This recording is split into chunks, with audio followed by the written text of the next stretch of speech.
Hello, everyone, and welcome to this election version of In Lay Terms. I'm your host, Payman Asghari. I am severely sleep deprived because of this campaign, and I'm joined by another fellow People's Party candidate, Mr. Zaid Yusufani. Zaid, welcome, sir. Thank you. Thank you so much.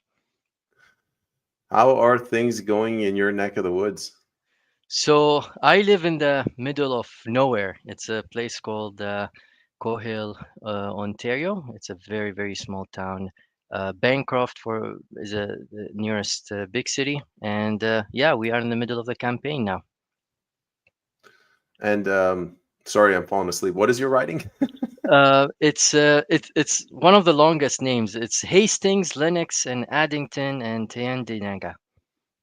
That's even longer than ours. West Vancouver, Sunshine Coast, Sea to Sky Country.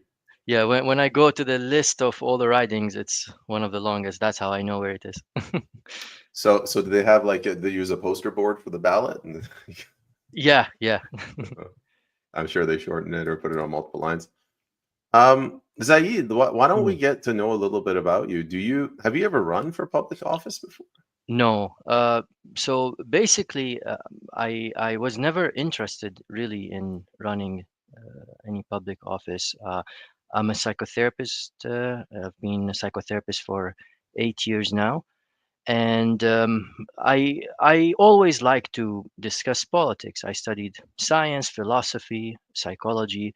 I like history a lot, so I've always been interested in intellectual discussions and things like that. And I also like to look at things from a systems perspective. So politics is naturally something I'm very interested in looking at. And a couple of months ago, uh, I moved to this area, by the way, about 3 years ago. So I've voted PPC twice.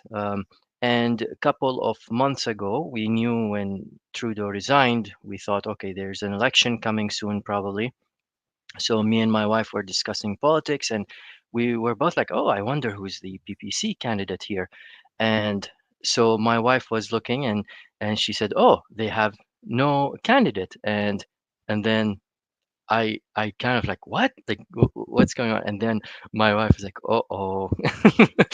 She knew that I would want to maybe I was thinking about it. Um, I just thought that it would be good for democracy. It would be good for the principles the PPC stands for to at least have someone on the ballot that represents PPC. So when I reached to after like couple of days, I reached to the party. I applied, and couple of weeks, I became the candidate. Why did you said you voted for the PPC twice. Yeah. What drew you to the party? Or I could ask it a differently. Why did you choose not to vote for the Conservative Party? Yes. So, by the way, I became a citizen in 2018. So I never voted before. I came to Canada in 2008, but I was just on student visa and permanent residency before 2008, 18. And the reason why I voted, there were a couple of things. So, interestingly, when first it started about just I start to notice there's a bit of concern about freedom. People stating their concerns, remember that time was like Jordan Peterson coming out into the internet, uh, and I was a fan of Harper till then, but I didn't know much about policies and things like that. And then I noticed that the Derek Sloan, I don't know if you remember, he was an MP in my current riding for the Conservatives, and he got kicked out of the Conservative Party because of some views he had regarding gender ideology and things like that. And I started to be concerned that, okay, this is the same thing basically happening in even the Conservative Party. And I'm a huge believer in freedom of expression. Now, I'm originally from Iraq, so um, of course, grew up in a dictatorship where basically my parents were afraid to say anything about politics in front of me as a kid because they were afraid that I would go to school and say something. And you know how that ends up in a dictatorship country. Um, and so I always had that in the background. And also coming from Iraq, um, with what happened in the war, with the propaganda, I had basically, how can I say, more of a vigilance towards what the media says and things like that, because there's a lot of propaganda, like weapons of mass destruction and all of that, which every Iraqi knew Iraq is not capable of really having weapons of mass destruction. And we knew it was propaganda. So I had that. This is in the background of my head. Like when I see what's starting to happen here, these are the alarms that I have in my head. And that's how it started. And then COVID happened. Um, and of course, that was a whole different level when I start to look at what's happening in Canada versus like in Sweden with lockdowns and freedom of speech and things like that. And of course, being a psychotherapist, I talk to clients all the time. I see what they are thinking, what's the effect of all of this on their lives and so on. And so this is where I start to see, okay, there's a problem here.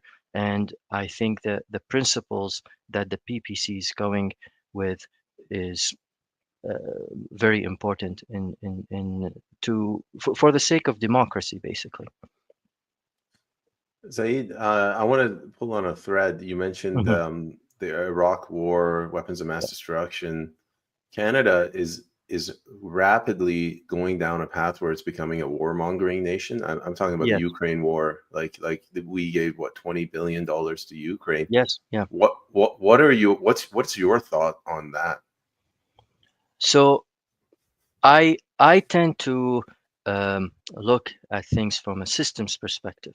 Whether we should support Russia or Ukraine, that's not what really I'm concerned about, or whether we should be involved in the war or not. What I'm concerned about is how things get presented in the mainstream media and how things are um, worded and framed and all of that. If people in the government start to ask us and say, "Hey, what do you think? Should we go to Ukraine or not? Do we uh, need a vote on it? Do you want to vote on it and see what's going on and whether we should spend money on it or not?" I'm in favor of that because whatever my position is, I might be wrong.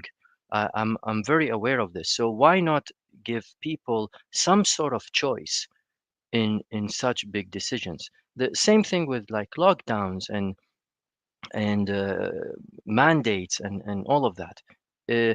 Whether I'm against or for vaccines and all, it doesn't matter. Why don't we give a little bit of choice and agency to people? Because what end up happening is big decisions are made by very few people, just like the war in Iraq.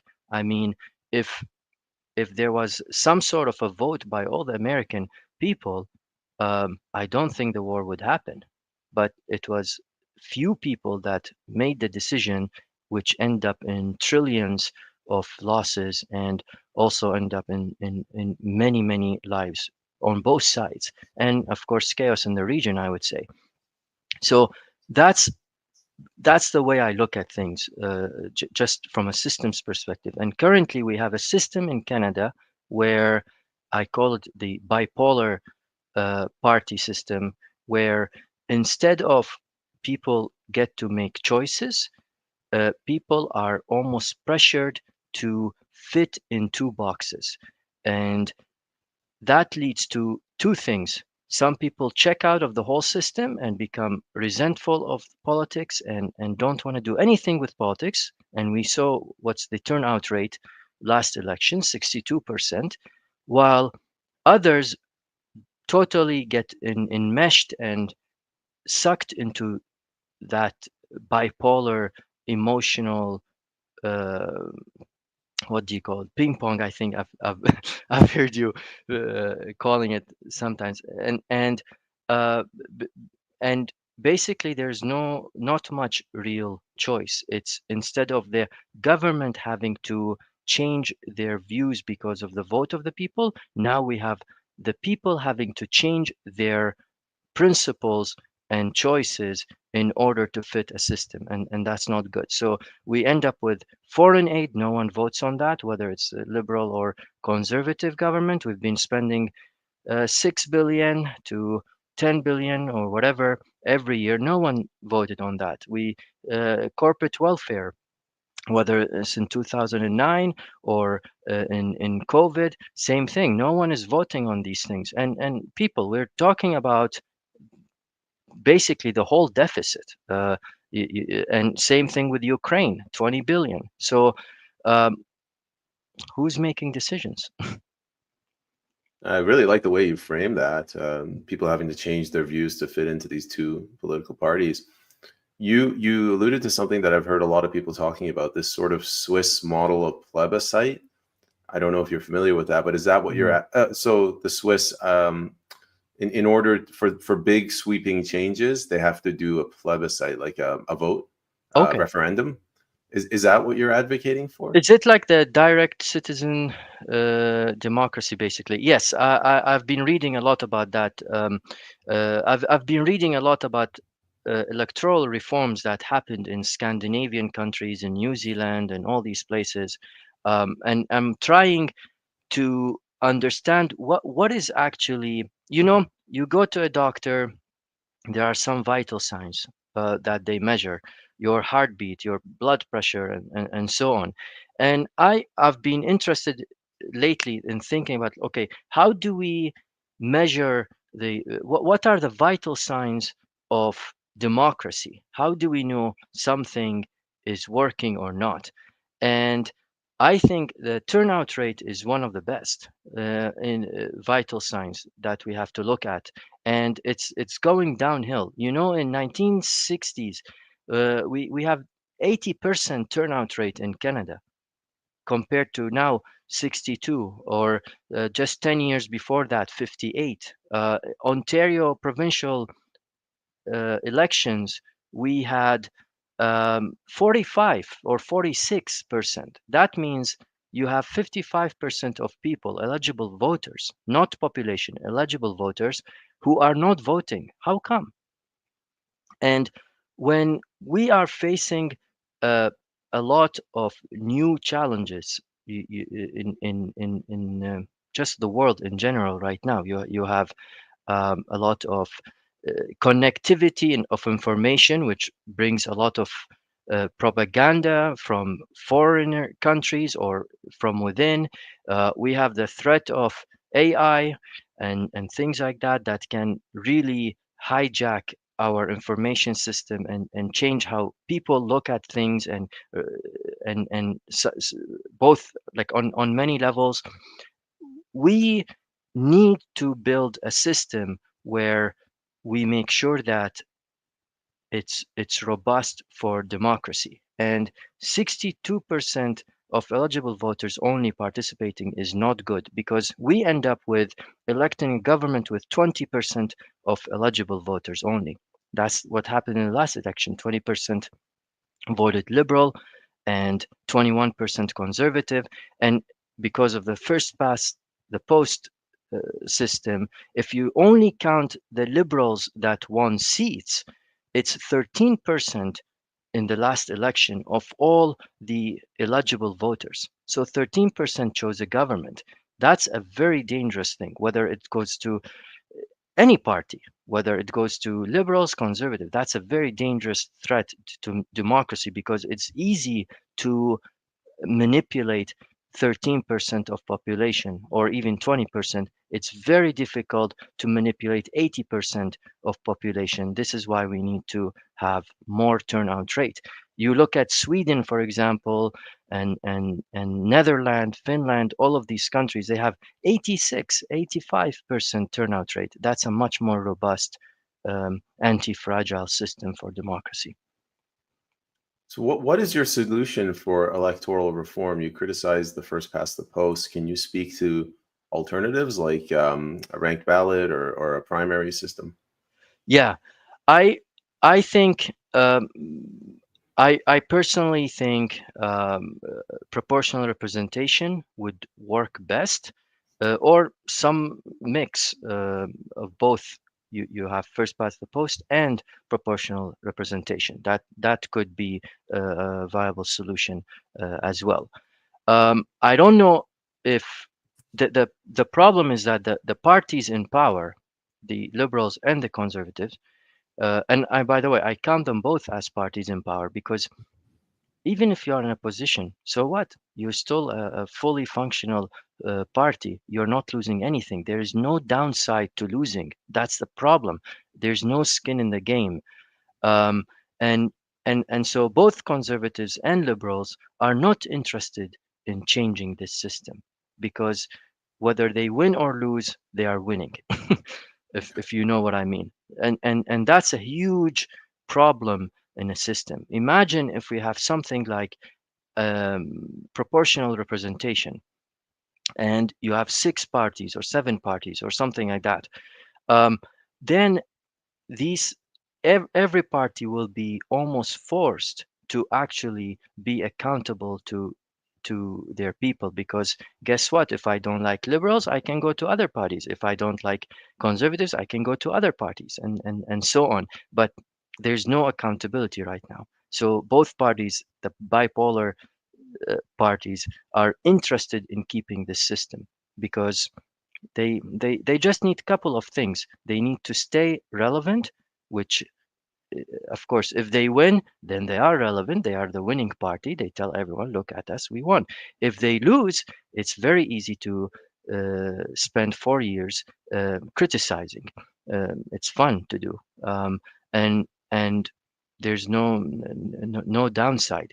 And also, in a bipolar system like this, they just need to choose couple of topics each election, um, and basically make everyone pay attention to that and try to fit them in the boxes. And usually uh, these topics are 10% of what they are planning to do anyway, because they don't want to open up debates or anything about anything else. And this is where we are. So electoral reform, especially if we do proportional representation, it would be very good. The Green Party is, I believe, the only party right now that is um, campaigning for that. And shout out to the Green Party because I like that point you make. Um, and we'll see what happens. But people need to be aware of this. Can you explain for the audience what in practice what is proportional representation and like how would it work nationally? Okay. So let's say let's take my riding for example. In the last election, 26,000 votes went to conservatives, 20,000 liberal, 6,500 to NDP, and about 4,000 to uh, PPC and another independent that has kind of similar PPC views, and about 1,000 to Green Party. Now, imagine if you are in my riding and you really believe in the uh, Green Party platform, okay?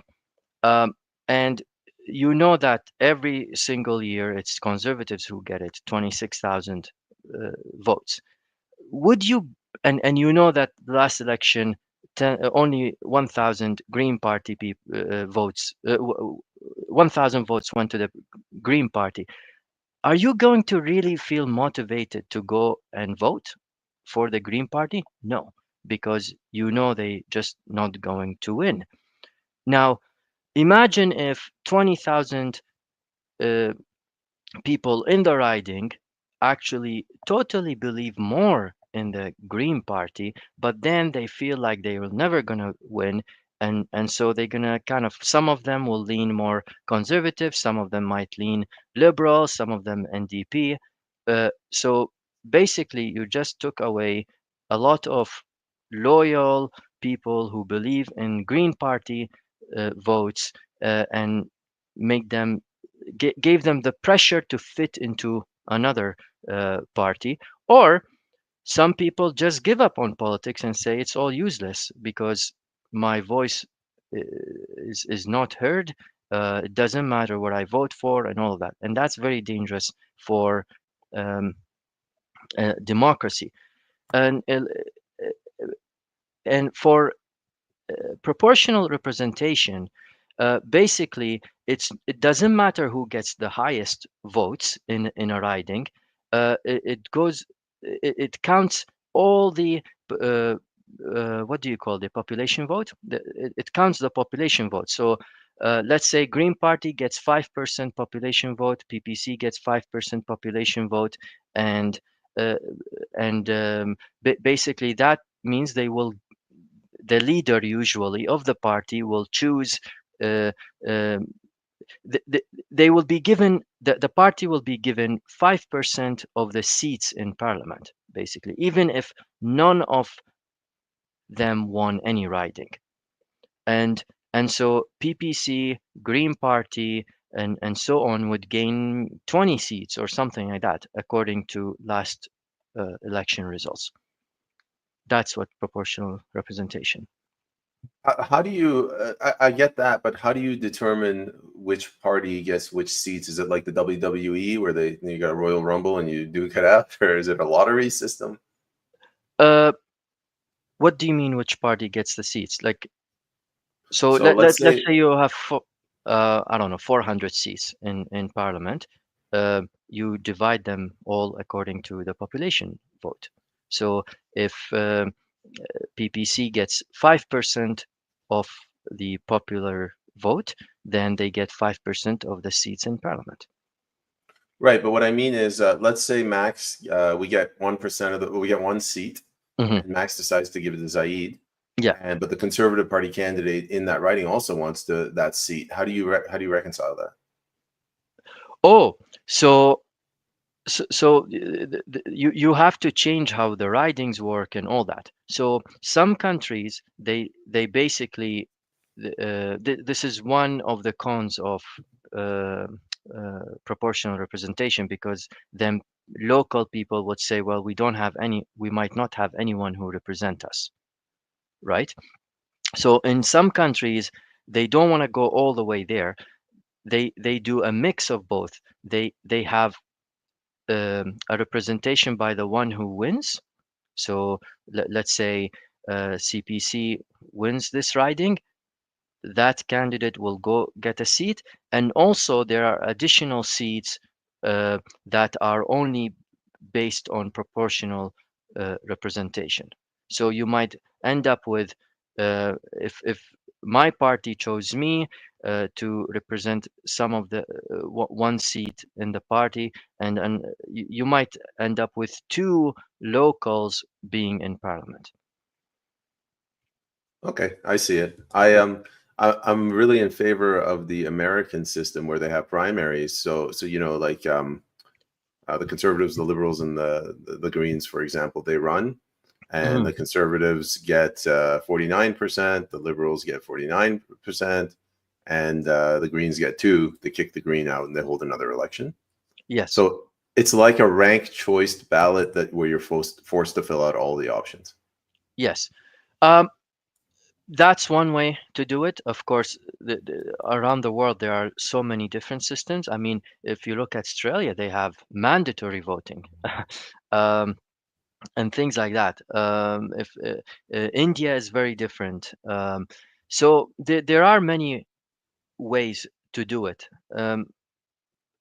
There, however, turnout rate in Canada is one of the lowest in the G20, if not the lowest. And that's not a good sign. When it comes to proportional representation, if you look at all the countries with proportional representation, like um, Scandinavian countries and in Europe and all of that, their turnout rate is very high. We're talking about 80 to 85%, and that's very good in my opinion. And there's more of a distribution of power, which is good overall, I think. Um, Another thing is when you give people agency, they truly believe that their voice matters because when they vote for someone, it's going to count. Unlike now, uh, where a lot of people don't feel like it's going to count, you you end up with political apathy, and I think that's not healthy in the long term. All right, let's shift over to Sure. your campaign. I want to ask you questions about, what's important to the voters in your riding. I understand you're new, so to give you time to think about it, I'll tell you what roughly they are in my riding. Hmm. Um, Lack of access to healthcare is one. Disrespect of parents in the public school systems is a second. And big category, but everything under the economy is a third. So taxation, overregulation, inflation, those things. Um, that's another issue. Do you know roughly what the top three are in your writing? Yes. So I did research, but also basically I just went door to door and talked to people. And I with some people I just talked for a long time, like just for the sake of finding out what they are struggling with. I talked to some restaurants and things like that. Um, the biggest one is the affordability, food, shelter, energy, all of that. Um, the other one is just um, with small businesses and farmers. There are a lot of farms in my area, a lot of business, small businesses as well. Are really struggling with recovering from COVID. There are some areas in this riding depend on tourism, so they really got hit hard um, by COVID closures. And so financially, they are struggling still. Many closed down, and also um, shortages of labor. This area where I'm in right now, the average income is low, but the housing market is going crazy because a lot of people coming from Toronto and the GTA here. Um, and the other thing is there's a lot of mental health issues here, drugs, things like that. Um, just a lot of people who no longer really believe in the government, no longer believe in politics. They don't think anyone cares about them, basically. Um, these are the main areas that I think uh,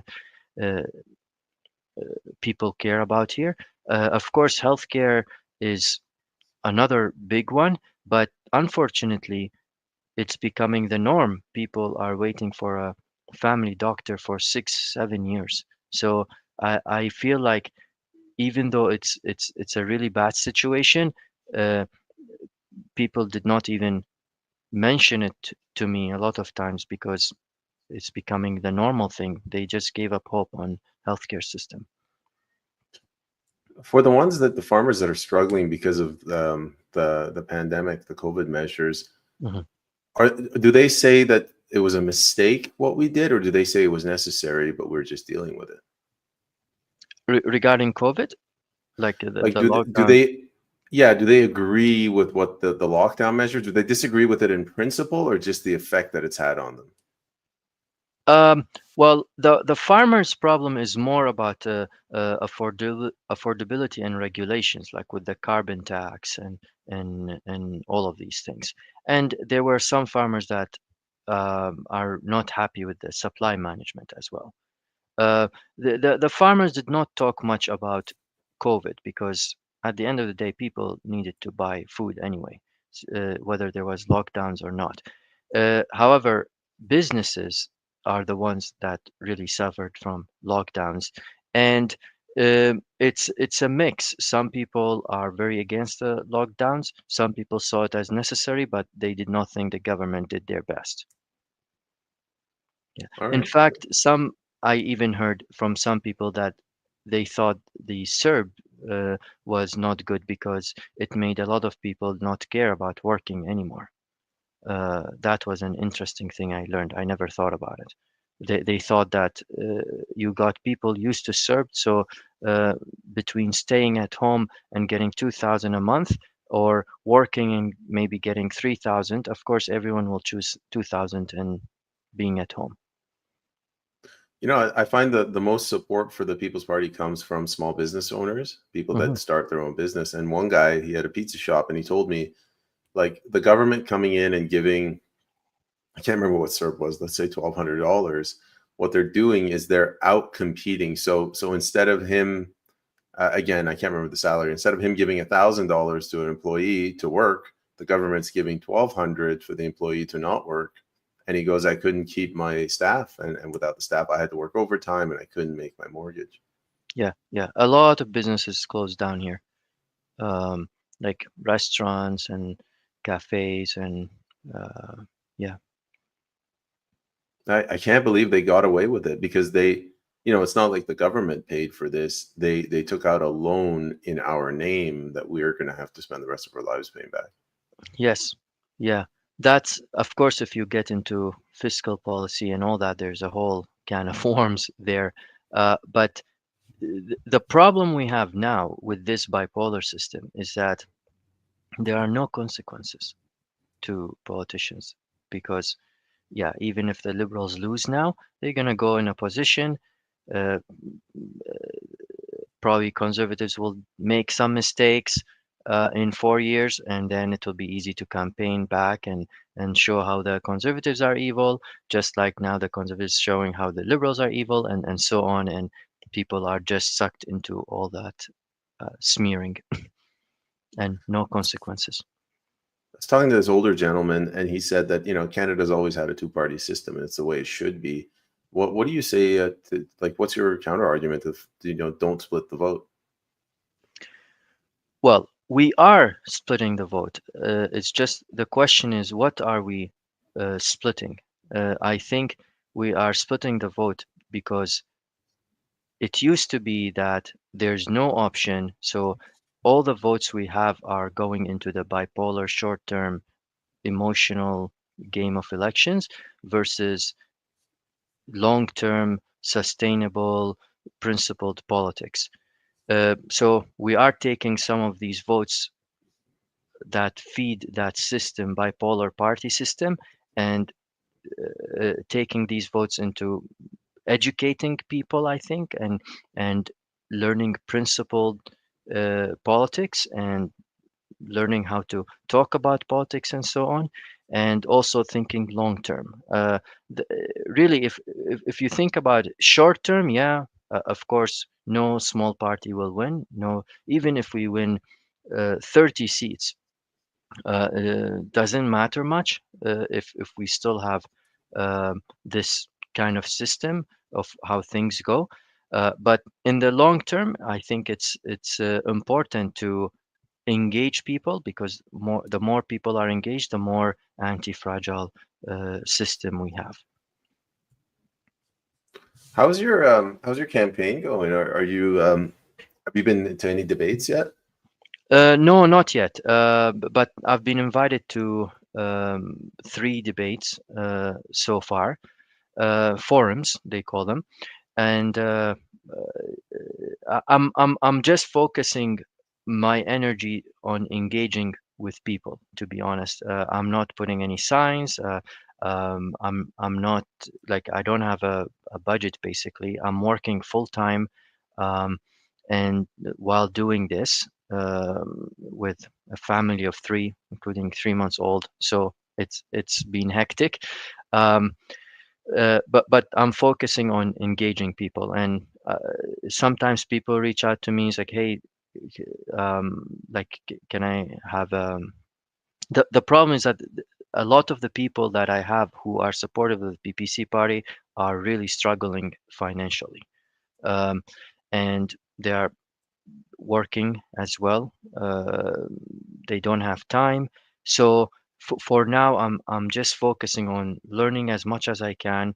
I'm trying to engage with everyone. I'm even engaging with people that might really disagree with everything we do, everything we believe in PPC. I'm very comfortable to talk to people. And there's also another thing, another level that I'm thinking of here. The big one of the biggest underlying problems I think Canada's going through right now is division. Um, pe- People are finding it very difficult of sitting down and talking to each other. Um, and part of it is that bipolar system of politics turns you into us versus them uh, kind of mentality, because it's almost like a cult following. It's not uh, a discourse of ideas and things like that. So I think I want to bring back some sort of civil discourse to politics. And in order to do that, as someone, especially if I'm going to be a politician, I have to really understand both sides. And the most important thing is to understand where people are coming from instead of labeling them with something. I call it the politics of uh, non-alienation. If you look at policies, different policies, like even if you look at the COVID lockdowns and stuff like that, doesn't matter whether we are being manipulated or not. People took sides for two reasons. Some people cared about freedom, the value of freedom, and some people cared about the value of safety. And uh, basically, we are not very comfortable right now to discuss values and value differences and which value should be more prioritized than the other. We are more comfortable with uh, basically aligning with someone, either like us or basically turning another as an enemy. Um, and because these policies uh, try to, this system of bipolar parties basically try to alienate, divide and conquer technique, basically. Um, so I'm trying to model that in my own campaign, partly because I believe this is the only way forward, and partly because I think division and low turnout is the biggest problem we are facing right now. I and I have to say I'm very thankful for what you're doing, like with just bringing up people and all that. It's very difficult, but it's exactly what we need. The more people can talk about issues uh, and disagree respectfully, the better. Yeah, I had grand plans for this show. I always tell the guests, like, please go start your own show after the episode, but Mhm. not everyone is comfortable. But that's what we need. Either start your own podcast or just, go to the pub and have a conversation. Yeah, I got invited to a group. I'm not gonna say who they are, but they probably want nothing to do with PPC policies. Um, and couple of uh, people I talked to told me, don't even waste your time to go there. And in there was part of me that said, oh yeah, it's a waste of time, things like that. But then I said, no, no, no, wait a minute, like this is exactly what we have been doing all the time, and that needs to break. So I'm going to that group just to understand what's happening. uh, what's their side. They might throw eggs at me, I don't know, rotten eggs, but I'm still going just to understand what's going on. And that same model, I'm basically applying the same model I do with family counseling or couples counseling, uh, because you get into that situation, and usually the sides are trying to triangulate you. It's a term where they want you to get on their side so they can prove the other is wrong, in whether they are a couple or a family. And so, as a psychotherapist, you have to be almost uh, like very careful and not to take any side, because at the end of the day you want to work for the relationship, or the family, for the harmony of the relationship and the family, and taking side with anyone will break it, uh, and will not get to that goal. So we see a lot of politics. It's been done. um, the intention is always to win, uh, uh, but whether by the politicians themselves or by the people voting, the point is always winning. But if we take a step back and look at the big goal, which is, do you want a harmonious, united nation, basically united country where people can actually disagree and it's fine. Um, um, they still respect each other. That's a much harder goal, but a much better goal to aim at, in my opinion. Um, so that's partly what I'm trying to bring to politics as well. It's admirable what you're doing. I'll give you some advice for what to expect at the debates. The other candidates, they will come out with handouts. The federal government will invest $1 billion in farm, renovation support, something like that. Hmm. That's how they resonate with the public. That's how they win votes. You are a very authentic, honest, man with of integrity. You have principles. So just keep doing this. And I'm not saying you'll win the election, but you will win the hearts and minds of the people, and you will make the other candidates look disingenuous. Yes, yeah. Um, uh, the I also I think it's not only about listening and engaging with people. Even though I told the people of my riding that my only promise I can make is that I want to have a record turnout rate if I'm ever elected to office. That would be my goal, because there are a lot of people here who are very disenchanted with politics and government and all of that. But also, I think when it comes to policy making, um, it's very important to not alienate people. Um, so even though I might be on a personal level, I'm on one side of the debate, um, as a representative, I have to make sure that the other side is heard. Um, and when we do that with family counseling or couples counseling, of course, it's not easy.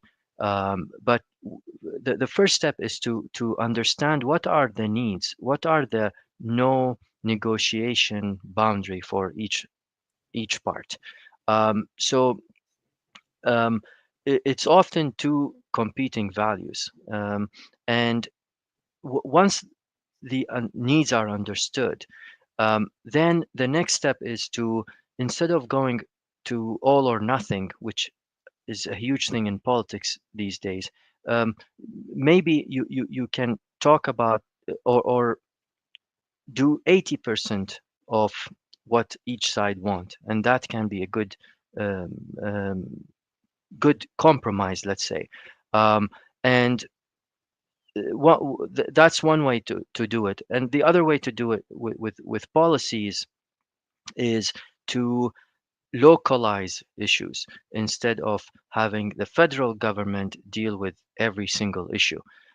I think the federal government should ultimately be focused on the most common needed things for everyone. So, for example, if I fund a highway, um, build a highway, let's say, everyone will use it, whether you are a citizen, whether you are from that area, or whether you are a corporation and putting trucks on the road and so on. Everyone will benefit from it. And but if I focus on giving subsidies, let's say, to a specific uh, company, not necessarily everyone will be able to benefit from it, and that's where it alienates a group of people and not others. That's a um, uh, basically what's happening. So in a lot of issues that are very divisive in our country, I think it's better for the federal government to either sit down with both sides and see what are the needs of each side and try to work a compromise between the two, or if that doesn't happen, maybe localize the issue so that at least you end up with a division on a smaller level, but there's a more higher unity in the country. And Zaid, as we're wrapping up the episode, can you tell the audience where they can go to learn more about you, donate possibly, since you need some donations, and how they can volunteer? Yeah, if you the best way to go is to my website, Zaid Yusufani at CA, zaidyusufani.ca, and my X account at Zaid Yusufani. Um, the best way to help me is to gather a group of people and invite me. I'll make sure to show up and take the time to discuss anything. That's the best way to help me right now. And if they do want to invite you, do you have an email address they can contact you at? Yeah, it's on my website, just zaid.yusufani at teamppc.ca. Perfect. Yeah, Mr. Yusufani, you are a remarkable human being. You're a wonderful person, and I'm sure you'll make a great MP. So best of luck to your campaign. thank you so much, Payman. Goodbye, and goodbye to the audience.